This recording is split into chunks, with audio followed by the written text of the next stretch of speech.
You betcha, sort of. Alright, let's get right to it. Do diamond coins actually exist in Canada? It's a simple question with a surprisingly complicated answer. If you're imagining pulling a coin out of your pocket to buy a coffee, and that coin has a big honking diamond stuck in it, then no, that's not a thing.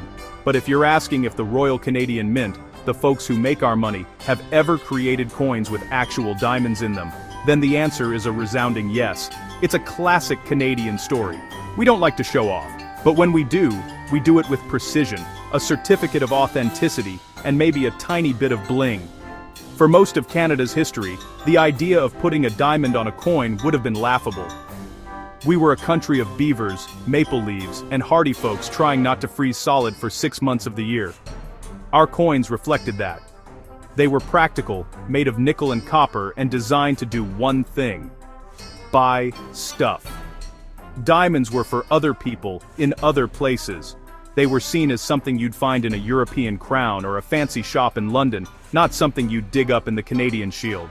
Our national identity was built on things like hockey, politeness, and the majestic Canadian penny until we got rid of it. The very thought of embedding a precious gem into our money would have seemed, well, un-Canadian. Our coins were meant to be humble workhorses.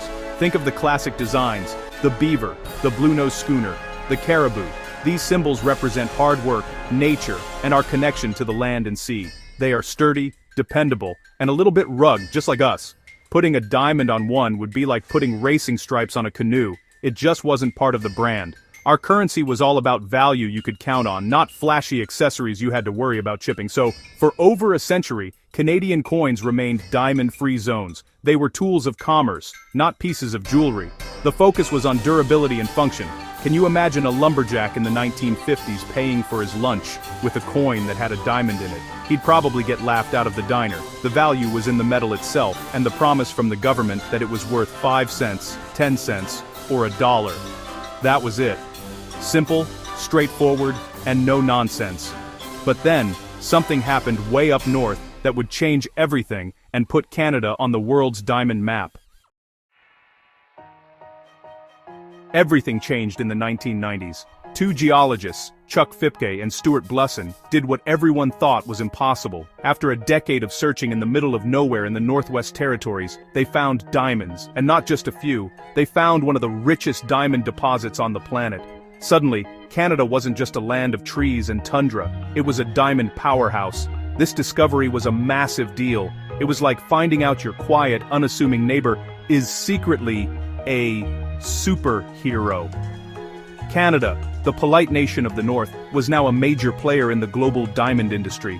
This discovery did more than just create a new industry. It started to shift our national identity. We were now officially a diamond-producing nation, and unlike diamonds from other parts of the world that were often associated with conflict and unethical practices, Canadian diamonds came with a guarantee. They were mined under strict environmental and labor laws. Every Canadian diamond could be traced from the mine to the store, complete with a certificate of origin, often laser inscribed with a tiny maple leaf. This ethical stamp of approval became a huge point of pride, and a key part of the Canadian diamond brand. Of course, once you're known for something, you start putting it on things. It's the Canadian way. We have a big maple tree, so the leaf goes on the flag. We have a queen, so she goes on the money. So, it was only a matter of time before the Royal Canadian Mint got the memo. If Canada was now famous for its pristine, ethically sourced diamonds, why not celebrate that on our coins? The idea that was once ridiculous, putting a diamond on a coin, suddenly made perfect sense. It was a way to showcase this incredible new chapter in our nation's story. The Mint didn't jump on the bandwagon right away, though. They took their time, as government institutions often do. They started slow, testing the waters. The first step wasn't to jam a real diamond into a loonie, but to create coins that were themed around diamonds. These were tributes, nods to our newfound geological fame. It was a way to celebrate the sparkle without dealing with the headache of embedding an actual gem. This was the beginning of a whole new era for Canadian coin collecting, one that would eventually lead to some of the most innovative and beautiful coins in the world. So, when did the mint finally get in on the action? The first wave of what you might call diamond-themed coins appeared in the early 2000s. But here's the catch. They didn't have any real diamonds in them. Instead, they used clever designs and minting technology to celebrate Canada's new status. Think of coins with intricate, multifaceted designs that looked like the top of a brilliant cut diamond. They were often part of larger collections celebrating Canadian milestones or natural wonders. The diamond was a symbol, a tribute to the sparkle of the North, not a literal component of the coin. These early coins were beautiful in their own right. The mint used special finishes, holograms, and even crystals to mimic the fire and brilliance of a real diamond. One of the most famous early examples was a coin celebrating Queen Elizabeth II's Golden Jubilee in 2002.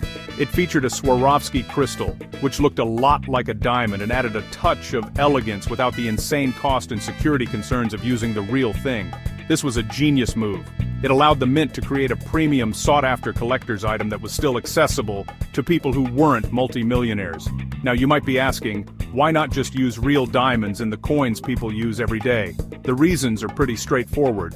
First, the cost would be astronomical. A loonie would suddenly be worth hundreds, if not thousands of dollars. Second, it's a security nightmare. People would be hoarding them, trying to pry the diamonds out, and the coins would disappear from circulation overnight. And finally, there are technical challenges. Coins need to be durable enough to survive pockets, vending machines, and years of use. A diamond might be the hardest substance on Earth, but sticking it securely in a small metal disc is a whole other problem. So, for all these reasons, you will never, ever get a diamond-encrusted quarter as change from a vending machine. Circulating coins need to be uniform, cheap to produce, and tough as nails. Diamonds are none of those things. The mint understood this perfectly. They drew a clear line. Everyday coins are for spending, and special collector coins are for, well, collecting.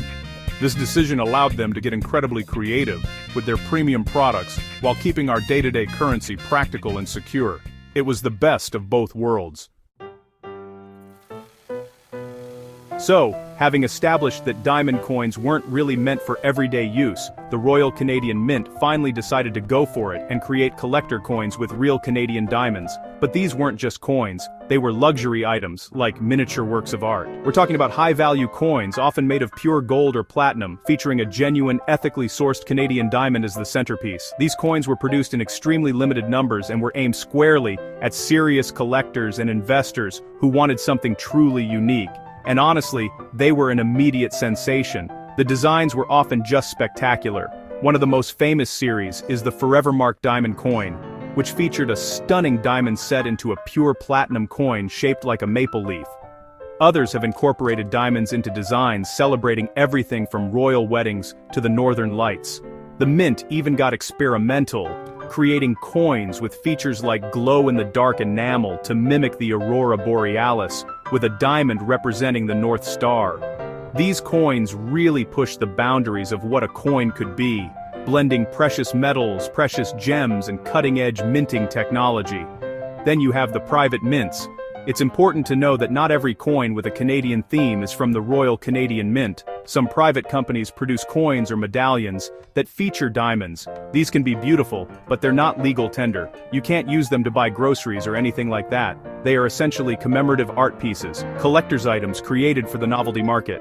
While they might be valuable to the right buyer, they just don't have the official status or the backing of the Canadian government. It's kind of like the difference between a real Stanley Cup ring and a replica you buy online. One is the real deal, the other is just for show. Comparing the value of these coins is actually pretty fascinating. The early diamond-themed coins with crystals, which originally sold for maybe $100 to $150, have often held their value or increased slightly depending on their rarity, but the coins with real diamonds are in a different league entirely. These were expensive to begin with, often costing several $1,000s. Because of their tiny mintage numbers and the inherent value of the gold, platinum, and diamonds they contain, many have become highly sought after, with their value on the secondary market climbing significantly over the years. They are true investment-grade collectibles. Alright, let's circle back to that big question. Does Canada have an official diamond coin? The answer is a clear no, if we're talking about money that circulates. The Royal Canadian Mint has never produced a circulating coin with a real diamond in it, and honestly, they never will. It just doesn't make sense from a practical, economic, or security standpoint. Our pocket change will remain blissfully bling-free. The coins you use for your parking meter are meant to be functional, not fashionable. That part of our coin legacy remains unchanged. However, Canada is absolutely a world leader in producing official legal tender collector coins that feature real diamonds. And this is where Canada's approach is really unique and respected. The Mint doesn't just stick any old diamond on a coin. It almost exclusively uses Canadian diamonds, celebrating our own natural resources. And because every Canadian diamond comes with a certificate of authenticity, tracing it back to its northern mine, each coin carries a powerful story of ethical sourcing and national pride. This connection between the coin and the certified Canadian diamond is what makes these pieces so special. This commitment to authenticity is honestly a game changer. When you buy a diamond coin from the Royal Canadian Mint, you're not just buying a piece of precious metal with a shiny rock on it. You're buying a piece of Canadian history, a symbol of our northern landscape, and a guarantee of ethical integrity. That trust is invaluable. It elevates these coins from mere novelties to world-class collectibles. People around the globe trust the Royal Canadian Mint, and they trust the Canadian Diamond brand. Combining the two was a stroke of genius. So, in conclusion, while you won't find a diamond in your change, Canada's diamond coin legacy is very real and incredibly fascinating. We went from a nation that wouldn't even dream of such extravagance to one that leads the world in creating innovative, beautiful, and ethically produced diamond coins. We don't put them in everyone's hands, but we do use them to tell a powerful story about our country. Canada's diamond coins are respected worldwide not just for their sparkle, but for the uniquely Canadian story of integrity and innovation they represent. And honestly, that's something to be proud of.